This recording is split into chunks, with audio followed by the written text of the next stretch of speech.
We back. Week 11 of the Fantasy Football League is here. NFL League, of course, week 11. A lot of things happen. I'm recording this on Friday at 4 p.m. So I do have a lot more information that has come out that I do definitely want to share with everyone. For starters, Joe Burrow is out for the season with his wrist. Mark Andrews is out for the season. Ankle. Those are two big things that happened in the game last night. The Ravens did win the game, so it does start to project them a little bit more towards being first place overall for the AFC East. That's kind of been, the AFC North. That's kind of been the big thing that we have all been trying to figure out who's going to end up winning that division. Well, with two of the starting quarterbacks being injured for the rest of the season, it really only leaves Lamar Jackson, Kenny Pickett. Lamar Jackson's the clear-cut best one there. They have no reason to lose this division this year. It's legit theirs for the taking. Yes, they lost Mark Andrews, but they still have Odell Beckham. They have Nelson Aguilar. They have Rashad Bateman. They have Zay Flowers. Isaiah Likely hopefully could step into that place. And on the running backs, they have Keenan Mitchell. They have Justice Hill and Gus Edwards. We know what they have on defense. They just score enough points. They should be good. The game that's going to be really important is that final game of the season. That'll be in M&T Bank Stadium between the Steelers and the Ravens. That is my prediction, that game will have a lot of weight on it. We'll see what ends up happening, but I'm very confident that one's going to play a big part in everything. The Ravens did sweep the Bengals for the season series, so that's kind of something else that's big too. Kind of getting into everything. First game, we're going to talk about Steelers-Browns. As I mentioned before, the Browns do not have Deshaun Watson anymore, so they are going to be riding on Jerome Ford, and they are also going to be riding Kareem Hunt. They are supposed to be starting DTR. Thompson Robinson will be the quarterback over there. The people I would say you can start, of course, both the running backs for the Browns, you can put into play. I'm not trusting the receivers yet. I don't know how DTR is going to end up playing when we go to the quarterback position and wide receiver running backs for the other side. I'm not starting Jaylen Warren and Najee Harris right now because that Browns defense is still legit. I would say the only one you can get away with starting is Deontay Johnson for the Steelers. I can see this being that's a super low over under. So it's over under 32.5. That's essentially saying no one's going to score more than 20 points. I can see that happening, but what I'm going to do is this is going to be my first one that I'll end up putting down. I do have the Browns I had the Browns to win this before the Deshaun Watson news came out. I am now going with the Steelers, and I'll just take them straight up in this one. So it's plus 104 odds. So that's kind of one that I'll end up taking. Going over to the next game we have is the Bears-Lions. I'm going with the Lions. That's an easy pick that a lot of people should be able to hammer. Justin Fields is supposed to be back, so you could play Justin Fields. You could probably play DJ Moore. I'm not playing any of the running backs. I don't know what they're going to offer. Cole Kmet is a sneaky start that you can probably get away with for around 5 to 6 points if anyone's interested in that one. To the Lions side, you're starting Jared Goff. You're starting David Montgomery and Jahmyr Gibbs. You're starting Amon-Ra St. Brown. You're starting Sam Laporta. So let everyone lock and loaded go. It is minus 7.5. It is a division game, which does make it a little tough.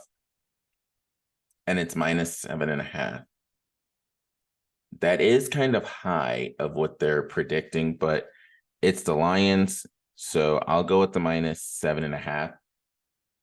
In that one, I have the Lions. Next one, Chargers, Packers. So I'm not picking anything in that one because I don't really know what's going to happen. But for the Chargers, starting Herbert, Eckler, you're starting Keenan Allen. For the Packers, Aaron Jones is the only one I would start over there. But I have the Chargers, like I said, in that one. Dolphins, Raiders. This is going to be exciting. Devon Achans, you're starting Raheem Mostert. You're starting Tua Tagovailoa. You're starting Jalen Waddle. You're starting Tyreek Hill. You're starting everybody. The Raiders, the only one I would start is Devontae Adams and Joshua Jacobs. Nobody else I'm putting out there.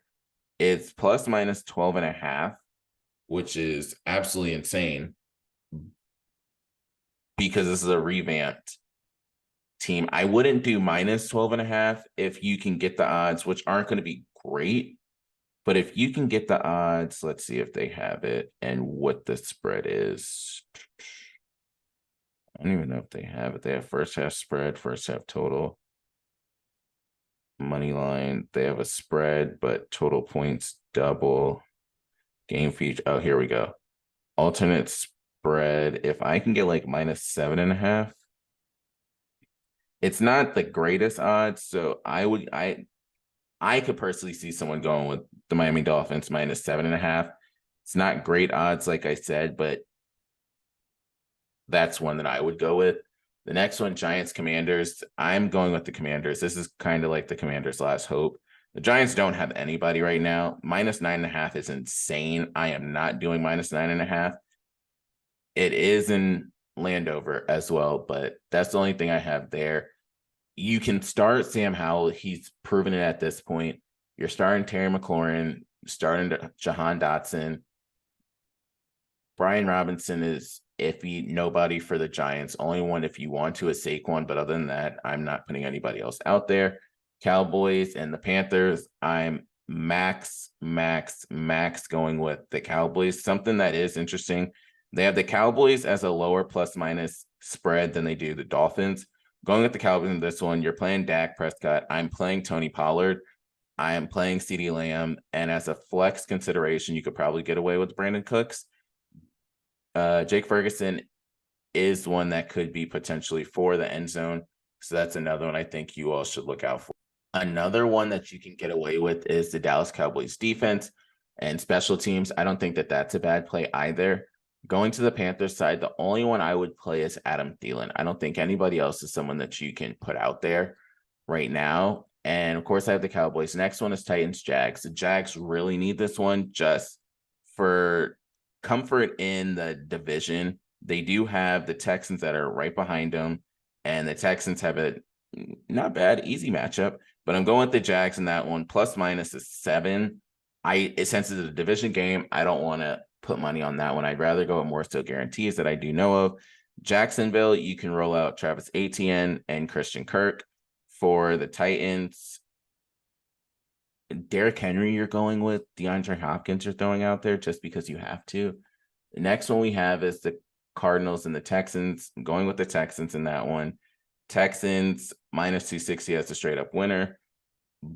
But Kyler Murray's he came back. That's something that is of importance. Something that you need to pay attention to is if the Jaguars lose and the Texans win, we have a big conversation that'll be on the horizon. It is over under 48.5. I'm going with,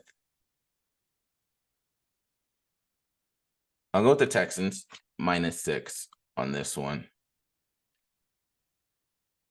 Next one is the Bucks and the 49ers. I'm going with the 49ers straight up. They are -700 to win, which is insane. And they are -11.5. I'm not doing it, but I could see the Buccaneers covering. -11.5 is more than a touchdown field goal right there. So, but they are playing in San Francisco. The ones you're rolling out, Christian McCaffrey. I think Christian McCaffrey gets a touchdown this game. Brandon Ayuk, Deebo Samuel, George Kittle, you're playing all of them. For the Buccaneers, Mike Evans and Rachaad White would be the only ones that I roll out on that side.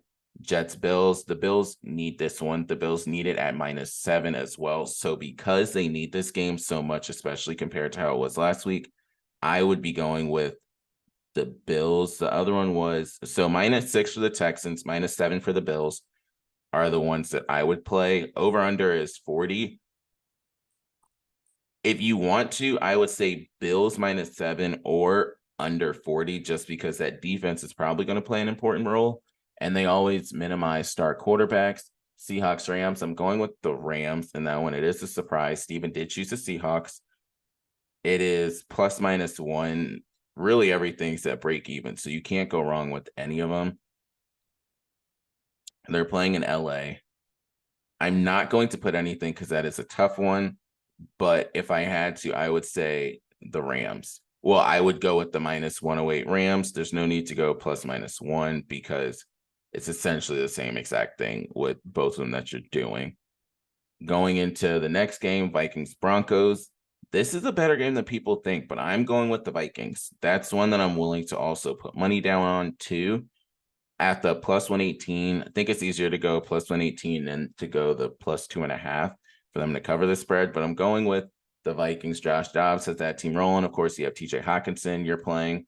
But take a step back, going back to the Rams and Seahawks. You're playing for the Rams, Puka Nacua, and Cooper Kupp. Next week, you'll get Kyren Williams back, which is a huge plus for the Seahawks.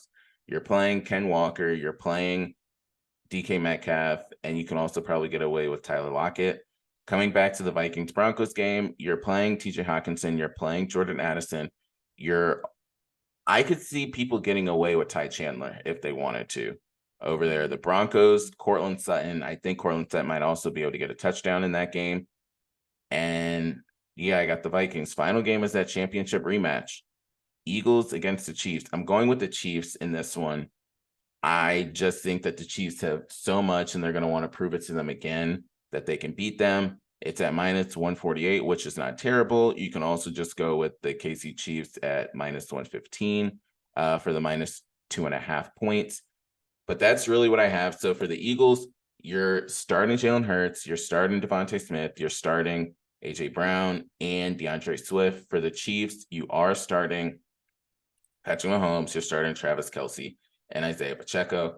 This is my final one that I'm going to go with, and I don't see why this can't happen, but I'm going with the over-under from that game, and I will end up hitting home the over 45.5 points.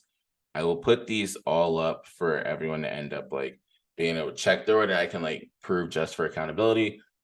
But other than that, I appreciate you all. Make sure to tune in. We'll do this recap again next week, but that's just a quick run through of the games. There are 4 teams that are on bye, just in case that impacts anybody and that is out there. Ken Dorsey also did get fired from the Bills, so that's something that I think people should look into. What's going to happen with the Bills offense since there is no more Ken Dorsey? Till next time, this is Hayes, AO Shifty. We out.